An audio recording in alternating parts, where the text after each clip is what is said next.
Hi, I hope you're doing well. I'm back again to talk about the full moon happening on July 21st, 2024. This will be happening at 29 degrees Capricorn. So we have the sun in the gate 56 line 3, and we have the earth in the gate 60 line 3. And the gate 60 is basically the end of the mandala. So it's talks about sort of limitation and sort of finishing something up before you start a new cycle. And then the next gate is the gate 41. Pluto is also in the gate 60, but it's in the gate 60 line 5.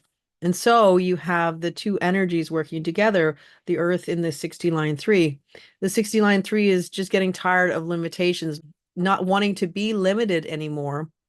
Or alternatively, it can be understanding that you do have limitations and that eventually everything will be transcended at some point and that things will sort of open up.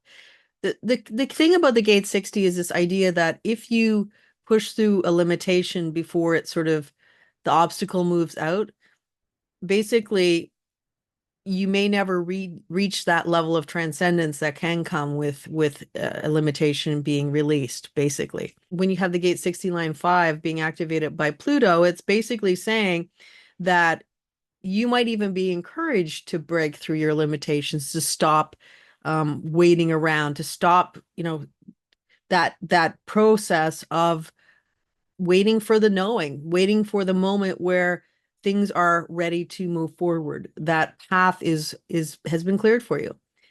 And so there's the potential to push through, say, I'm not going to wait anymore, or there's a potential, as I said, to wait.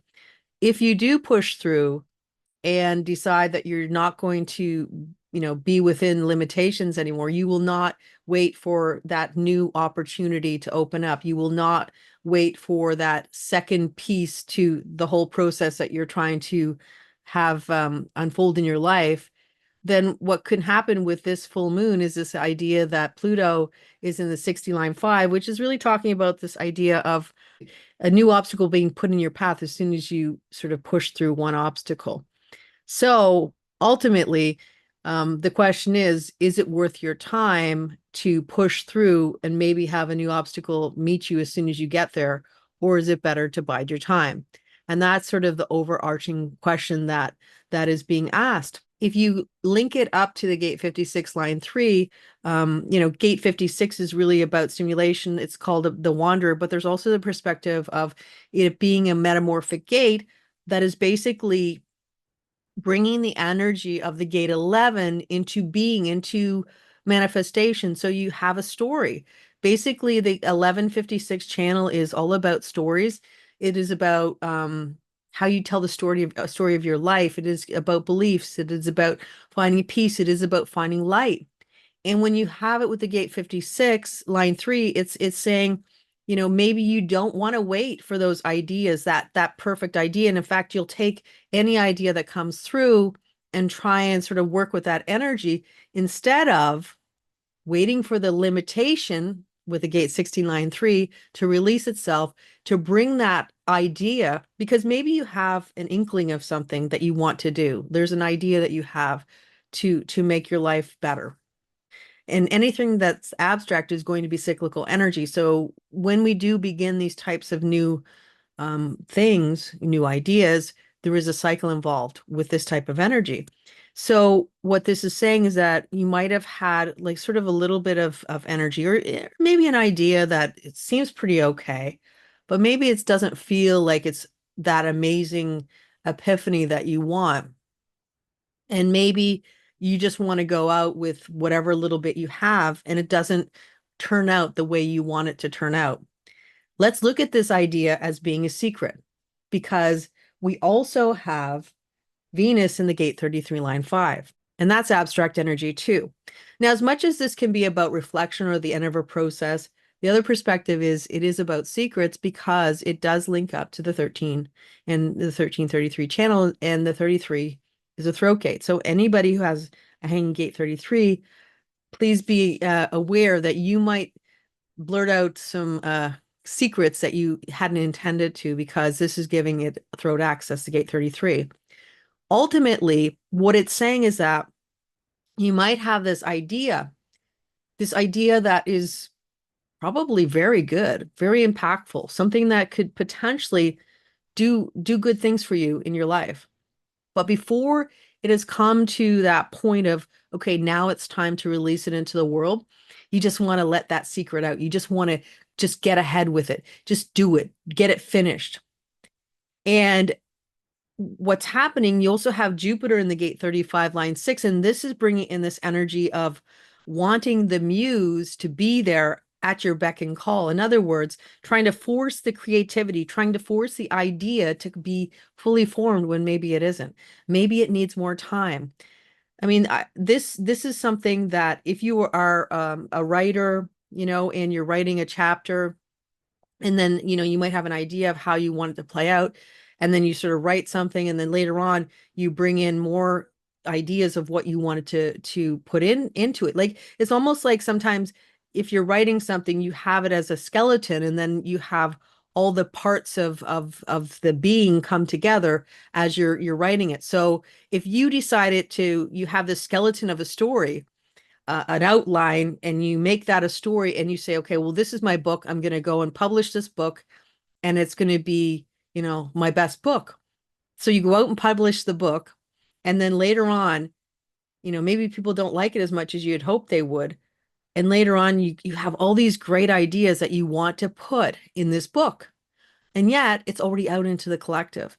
And what this is saying is that you only have one chance to make a first impression. And so making the first impression that is going to benefit you the most is really important, because if it's an idea that is inspired, that really matters, that is something that's part of your being, that's something that's going to bring light in the world, because the gate 56 would be connected to the gate 11. This is the light, this connection between these two. We can't have one without the other. You have the throat gate of the gate 56, but it needs some inspiration from the gate 11 to really come alive. And so waiting for that timing. Now, if you have the full 1156 channel, you might have the inspiration too, but it may not be full bodied yet. It may need more time. And so this is saying, if it's a secret, keep it a secret until it's that right timing. Start the cycle when it is going to be the best benefit to you. It's like if you have this beautiful seed, it's the most exquisite flower, and you've ordered this seed special, and you can't wait to plant it, and you're excited about how gorgeous this flower is going to be, and then you go and plant it out in the snow. What happens? Nothing, right?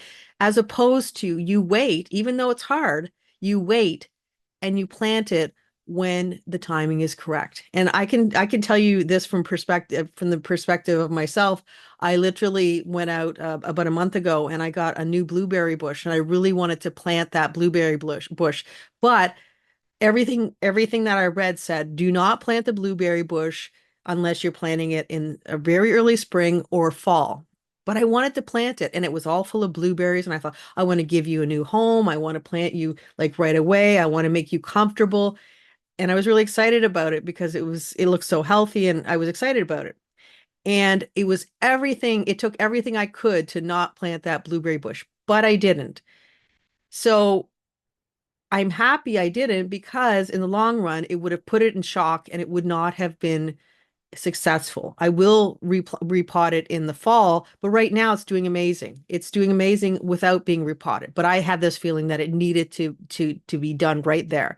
So this is kind of the energy that I'm talking about, this energy of needing to do something right away, but maybe it's not right timing, and regretting that you did it after you do it. So ultimately, if it's something that's good, it's really worth your time and effort to let it unfold, to let it express itself the way it's going to express itself. And when it's ready, you'll know. There's also this mind thing that's saying, I need to get it out. I need to get it out. Expectation of the gate 35, progress. We have Jupiter in progress, expansive progress. Let it expand. Let it get bigger. Let's get this out there, as opposed to moderation, taking your time, understanding that there is a reason for all the moments in our lives where we slow down, where things are pausing, where things seem to be not alive at all, but yet they are. So this is what this energy is saying. You know, you may want to get out there, get it done, but it may not be in your best interest. So waiting for the right timing may be in your best interest. Ultimately, what you decide is always going to be up to you. The other two planets that sort of add into this message are Mercury in the gate 29 line 2 and also Mars in the gate 20 line 1. The gate 20 line 1 is called superficiality. It's kind of like a superficial energy that there's no depth to it. So it's once again bolstering this theme of waiting for something to be fully formed, fully um this gorgeous flower as opposed to something that is just starting to poke through the earth. 829 line 2, it's bringing this energy to persevere for the correct things. It also brings this energy of caution. So it's talking about this idea of, you may want to have things, you may want to release the secrets. You may want to rush ahead with a project. Maybe, it feels like you just want to get it out there, even if it's not all the way ready. But with gate 29 line 2, there is this kind of holding out for the right call, so that you know that whatever you're going to put your energy into, again, 29 is abstract energy, and it really works with the gate 56 and the 33 and the 35, all those energies kind of working together, the same theme. But this is saying waiting for the right call is good because it means that you're going to put the energy and perseverance into the correct things. The gate 29 is also called the gate of yes. In other words, you're saying yes to things no matter what. Even if it isn't something that you should be saying yes to, you might say yes because it's just easier to say yes. And then sometimes what'll happen is you overextend yourself, you overcommit, and then you can't come through on the things that really matter. The gate 29 is about being in the right place at the right time because you have made the right commitments. And once again, it's saying the same thing about, these ideas that you have, these things that you want to propel forward. And it could be anything from business to relationships to projects that you want to do, to something you want to write, to something you want to create. It could be anything. And this is really talking about all those energies and saying, okay, what is correct? What is the correct timing? What feels right? When is this going to be fully developed? When do I feel it is fully developed? And also keep in mind that Mercury is going to be going retrograde, and it will be going retrograde in the gate 29. So it will bring this theme of perseverance and the right timing and what to really put your energy in. You will know because Mercury will make sure that you get the message because it is going to be retrograding in this energy. So this is a time to potentially have the vibe to just hit the road running and maybe wonder why things are not working out the way you want them to work out. Or alternatively, taking the gate 33, the message that Venus is giving us, and saying, okay, make sure whatever you're releasing, the secrets you're giving to the world is ready for those secrets. And that is truly the key. So I hope you have a wonderful full moon. And until next time, take care and bye for now.